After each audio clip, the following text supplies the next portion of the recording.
चलो, हम लोग एफएनएसी पढ़ रहे थे। एफएनएसी में बताए थे कल उसका क्या क्या डिफिनीशन है उसका, और भी बहुत सारा चीज़ बताए थे। ठीक है, अब यहाँ आज जो पढ़ रहे हैं टॉपिक आज है क्या चीज़, उसका एडवांटेज क्या क्या है। ठीक है, और उसका डिसएडवांटेज क्या है, उसका प्रिंसिपल क्या है और उसका एप्लीकेशन क्या है।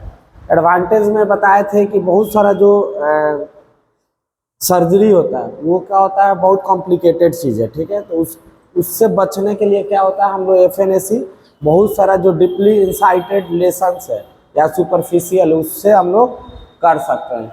एडवांटेज क्या है, eliminates the need of more complicated diagnostic test.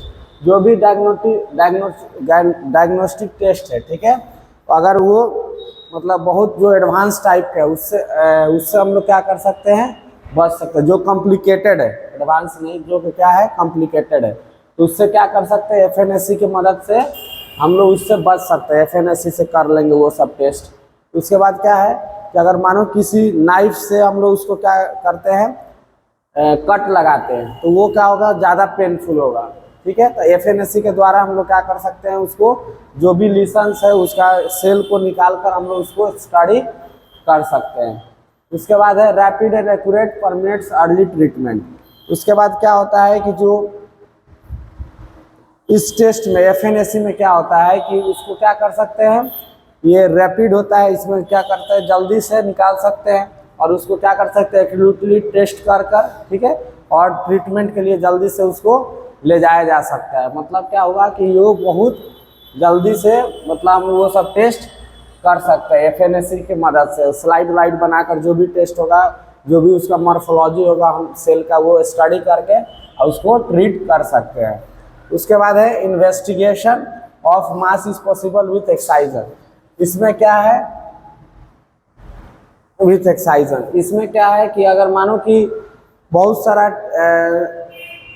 Listen है, ठीक है, जिसमें क्या है कि जिसको निकाल कर हमको पढ़ना है, तो वो भी क्या है इसमें पॉसिबल। उसमें से क्या करेंगे, निकाल लेंगे कट करके, उसके बाद क्या करेंगे उसके में स्टडी करेंगे।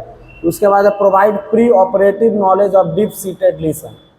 अब डीप सीटेड लिसन बताए थे कि क्या होता है कि बहुत थोड़ा मुश्किल होता है वहाँ से क्या करना, सैंपल निकालना। ठीक है, इसलिए क्या होता है, उससे पहले क्या कर सकते हैं हम लोग एफएनएसी के द्वारा वहाँ से सेल जो भी है उसका सैंपल ले सकते हैं और सैंपल लेकर क्या करेंगे उसके बारे में स्टडी कर लेंगे और उसके बाद अगर ऑपरेशन करना होगा या जो भी सर्जरी करना होगा उसके बाद वो कर सकते हैं। तो ये सब था कि इसका एडवांटेज क्या क्या है। ठीक है, तो जो भी कॉम्प्लिकेटेड डायग्नोस्टिक टेस्ट है वो हम क्या करते हैं, नहीं कर कर एफएनएसी के द्वारा हम लोग सब कुछ पता लगा सकते हैं। नाइफ बायोप्सी होता है, तो ये क्या होता है कि थोड़ा पेनफुल होता है। ठीक है, और इसमें क्या है, ये थोड़ा कम पेनफुल है।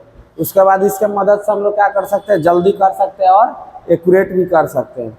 और उसके बाद क्या है कि प्री ऑपरेशन करने से पहले उस चीज़ के बारे में, जिस चीज़ को ऑपरेशन करना है वो कैंसरस सेल है कि नहीं, या उसका मॉर्फोलॉजी पढ़कर उसको क्या करते हैं और अच्छे से मतलब जो भी उसका है ऑपरेशन करना है कि नहीं करना है, कि ट्रीटमेंट उसका ऐसा ही हो जाएगा, तो वो सब स्टडी कर सकते हैं।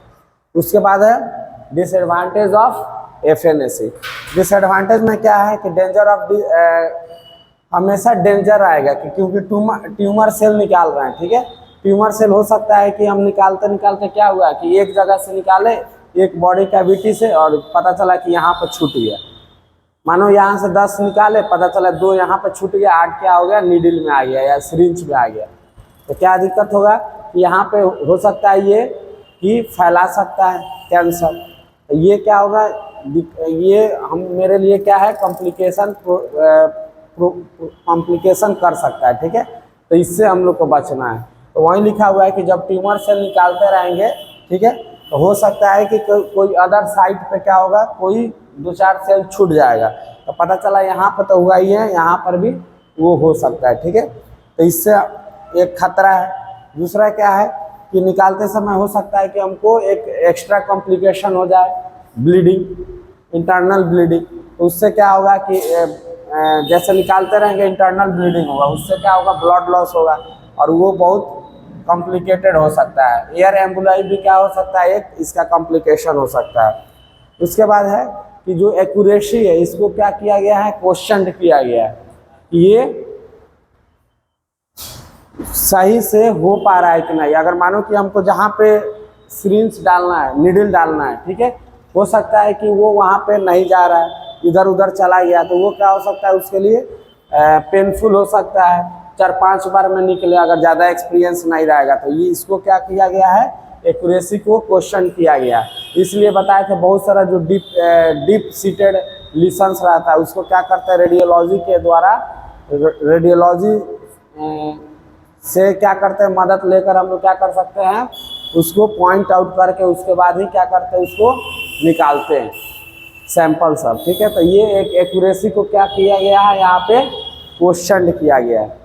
उसके बाद है द पॉइंट ऑफ नीडल में मिस द टारगेट साइड, जहाँ से निकालना है, इस मानो कि इस पॉइंट से निकालना है, तो क्या होगा कि टारगेट साइड को क्या कर सकता है, मिस कर सकता है, ठीक है। इसीलिए इसको एक्यूरेसी को क्या किया गया, क्वेश्चन किया गया। इसलिए इसको निकालने के लिए बहुत एक्सपीरियंस आदमी का या टेक्नीशियन का या डॉक्टर का काम है, ऐसे ये नहीं निकलेगा किसी से। उसके बाद है other applications of FNAC. FNAC का और भी बहुत सारा एप्लीकेशन होता है, ठीक है। अब इसमें कौन कौन सा एप्लीकेशन है वो हम लोग देखेंगे। सबसे पहला है कि सैलिवरी ग्लैंड लीशंस। सैलिवरी ग्लैंड में अगर कोई लीशन हो गया, ठीक है, कोई मास हो गया है, तो उससे एफएनएसी के द्वारा हम लोग इसको सैंपल कलेक्ट करके इसका स्टडी कर सकते हैं। कोई ब्रेस्ट में लीशंस हो गया, इसको हम लोग स्टडी कर सकते हैं।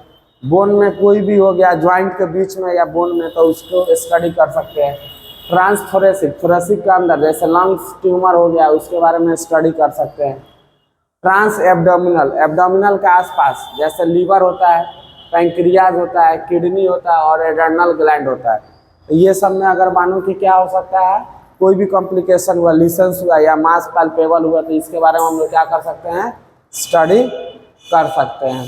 इसके बाद है मिसलेनियस यूज। इसमें क्या है, जैसे प्रोस्टेट हो गया या ओवरी। प्रोस्टेट में भी बताए थे कि जो एफएनएसी के द्वारा क्या करते हैं, सैंपल कलेक्ट करते हैं। और इसमें क्या है, ओवरी में भी क्या कर सकते हैं, अगर मानो कि कोई भी कॉम्प्लिकेशन हुआ है, ठीक है, या कोई सा भी मास ओवर ग्रोथ किया है, तो उसको क्या कर सकते हैं, कट करके निकाल कर स्टडी कर सकते हैं। इसके बाद मेन है क्या चीज़, कि प्रिंसिपल ऑफ एफएनएसी। एफएनएसी का क्या है, प्रिंसिपल क्या क्या है, तो ये समझना है तुमको नीडल से। नीडल इस टाइप का होता है, ठीक है। अब ये मानो कि ये इससे अटैच होता है, तो ये जैसे ही खींचते हैं तो क्या होता है, निगेटिव प्रेशर यहाँ पे क्या होता है, निगेटिव प्रेशर लगता है, ठीक है। और यहाँ पे क्या रहता है, ये थोड़ा नुकीला रहता है, ये क्या करता है, कट करेगा जो भी मानो कि ब्रेस्ट का मांस है, ठीक है, तो ये क्या करेगा, कट करेगा। कट करके क्या होगा, इसको खींचे रहेंगे तो यहाँ का जो भी सेल होगा इसके क्या होगा, यहाँ पे आके कलेक्ट होगा। और यहाँ पे आके कलेक्ट होगा तो उसके बाद क्या करेंगे, धीरे धीरे जब एक मास एक आ जाएगा यहाँ पर सैंपल सब, उसके बाद क्या करेंगे, नीडल को निकाल लेंगे। तो ये बेसिकली काम कर रहा है निगेटिव प्रेशर पे। निगेटिव प्रेशर कौन क्रिएट कर रहा है, सिरिंज, ठीक है। कैसे, एस्पिरेशन, मतलब खींच रहे हैं उसके बाद। और वो क्या करता है कि जो भी कटिंग सेल है, ठीक है, जो भी कटिंग सेल है, ये क्या करता है, इसको निगेटिव प्रेशर से इसमें खींच लेगा। उसके बाद खींच लेगा, उसके बाद जब भी मेरे पास सैंपल पर्याप्त मात्रा में हो जाएगा, उसके बाद क्या करेंगे, इसको निकाल लेंगे। और निकाल कर क्या करेंगे, स्लाइड पे इसको रख कर क्या करेंगे, स्मीयर बनाकर स्टेनिंग कर कर स्टडी करेंगे। तो वही प्रिंसिपल ऑफ एफएनएसी में है कि निगेटिव प्रेशर जो भी क्रिएट किया गया इस सिरिंज के द्वारा, जो भी ये मासेज है, ठीक है, तो 2-3 बार इसको ऐसे ऐसे करेंगे तो ये क्या होगा, कटे होगा, कट होगा। और यहाँ पर हम खींचे हुए हैं तो यहाँ पर ऑलरेडी क्या है, निगेटिव प्रेशर है, ठीक है। तो ये क्या होगा, जो भी सेल है इसको क्या करेगा, इसमें नीडल के द्वारा ये क्या करेगा, खींच लेगा सिरिंज में। और उसके बाद जब पर्याप्त मात्रा में सैंपल हो जाएगा, उसके बाद क्या करेंगे, हम लोग इसको निकाल लेंगे। और निकाल कर क्या करेंगे, सबसे पहले स्लाइड पे क्या करेंगे, स्मीयर बना लेंगे। स्मीयर बना के क्या करेंगे, इसको स्टेनिंग करेंगे।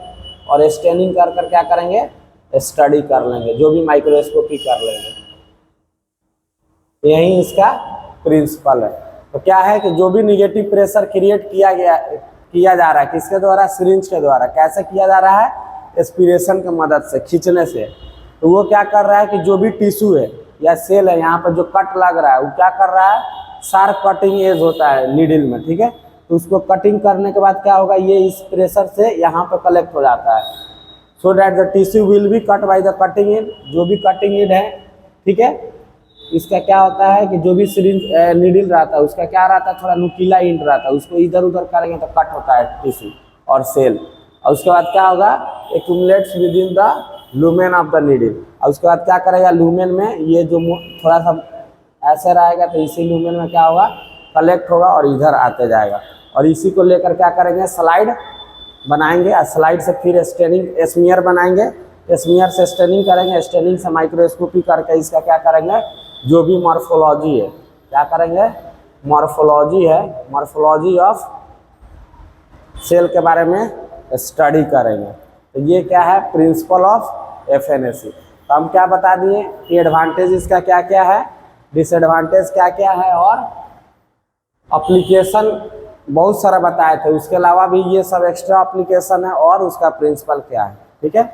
अब कल हम लोग पढ़ेंगे क्या चीज़ की, कलेक्शन कैसे करते हैं एफएनएसी की मदद से, उसमें कौन कौन सा मटेरियल रिक्वायर्ड है, और उसके बाद फिर स्टेनिंग पढ़ेंगे। उसके बाद क्या होगा, एफएनएसी कंप्लीट हो जाएगा, ठीक है।